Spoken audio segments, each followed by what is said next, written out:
licensed professional counselor David Flowers back with us this morning. Welcome back. Thank you, Matt. Great to be here. You have my attention. What exactly is the love bank? Well, a love bank really, obviously there's not a literal love bank, right? The love bank is a way of thinking about loving your partner, right? Okay. So imagine that when you get into a serious relationship with somebody, you kind of have a love bank account with your partner, and they have a love bank account with you, right? Okay, I'm following so far. Good enough. And every positive word or action that you take or say with your partner puts money into your account with them, right? It increases the amount of love in your bank, right, with your partner. Okay. And everything they do with you, same thing. And every time you say something negative or critical or whatever, it takes away the amount that is in your love bank. Does that make sense? It does. Now, but my question is is this traditional math here? Or is there some trickery involved when it comes to the love bank? Fuzzy relationship math? Yeah. So, you mentioned the positives and negatives, but talk about the implications there and what counts for what.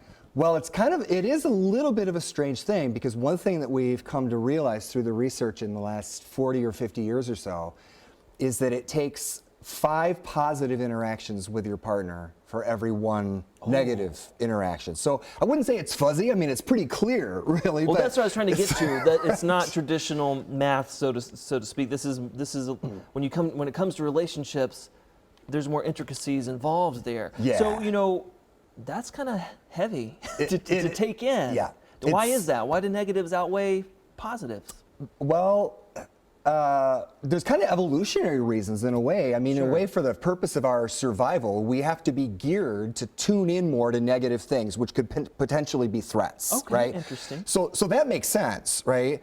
But if you even think about something as mundane as a kid bringing home their report card or something, they've got 5 A's and 1 B, and dad looks at it and is like, "What's up with the B?" Right. Right? It just somehow it flags us more. So what do we do then? What are some tips then to maybe fix a negative? Hopefully you don't have a negative balance, but you could get there. Actually that's pretty common, right? A lot of times the reason people end up calling and seeking help is because one or both partners have this kind of negative balance in their account, and one or both partners aren't feeling loved, right? And can you come back from that? Oh yeah, absolutely, sure. So I would suggest 2 things, right? Since we know that negative interactions count more, it's kind of like negative interactions like take out $100 and positive interactions put in $20. Think of it like that, right? Yeah. So since we know the negative interactions are sort of pulling out more than the positive ones are putting in, the first thing that has to be done is really focusing on really pulling back on that negativity.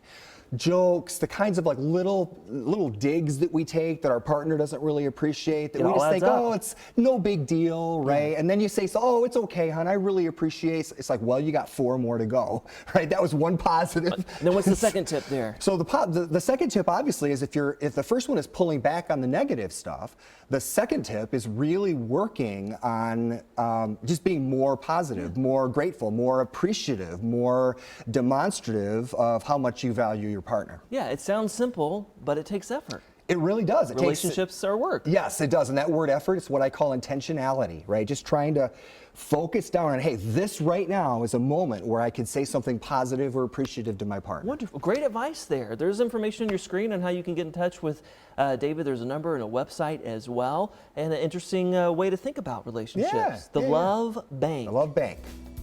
Okay, we got to take it to the bank with these commercials. We're back in a minute.